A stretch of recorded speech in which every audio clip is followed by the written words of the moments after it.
गपटीर ना हेउछि विश्वास। जड़े साधु थिले, तांको निकटकू बहु भक्त आसंती। साधुंक ठारू प्रवचन, नीतिवाणी और उपदेश शुणी सेमाने निजकू धन्य मनु थांती। साधुंकू भेटी देवा पाई सेमाने किछि फल इत्यादि आनी थांती। साधुंकर से सबु किछि कामरे लागे नाही। उपस्थित भक्त मानंकू से फलतक बांटी दियंती। थरे जणे भक्त किछि सेव आनी थिले। साधु सेतक बांटिबा समय रे भक्त मानंकू कहिले, जाହାର उपरे विश्वास रहिछि तांकू तुमे तुम भाग फलतक दान करिपार।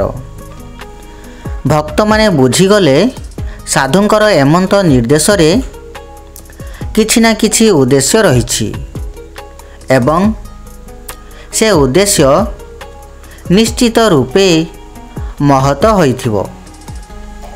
सेही निर्देश क्रम रे साधु किछि उपदेश देबाकू इच्छा करिछंती बोध हुए। एया भाबी भक्त माने काहाकू फल दान करिवे टिके गभीर भावरे चिंता कले। किछि भक्त स्वयं साधुंकू निज भाग सेव देदेले। केही सेठाकू प्रतिदिन नियमित भावरे आसुथिबा वयस्क भक्तंकू दान कले।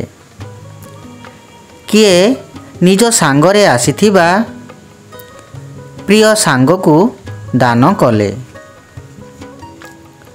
जणे भक्त किंतु फलटी पाइबा मात्रे निजे खाइबाकू आरंभ करिदेला। अन्य भक्त माने तार एतादृश व्यवहार रे हसिबाकू लागिले।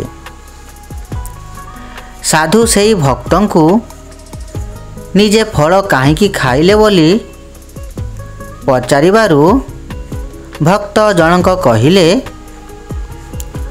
मो उपरे मोर यथेष्ट विश्वास रहिछि, तेणु आपणक निर्देश अनुसारे मो भाग फल को मु ग्रहण करी खाइछि। भक्तंक उत्तर रे साधु संतुष्ट हेले। अन्य भक्त मानक उद्देश्य रे कहिले, आपण माने भी निज उपरे यथेष्ट विश्वास रखंतु। मने रखंतु, निज उपरे जेते विश्वास रखि पारिबे प्रतिटी काम सेते सहजरे होई पारिबो। आउ निज उपरु विश्वास तुटी गले हेबा काम भी होई पारिबो नाही। ताले गपटी आज पय एतिक थिला।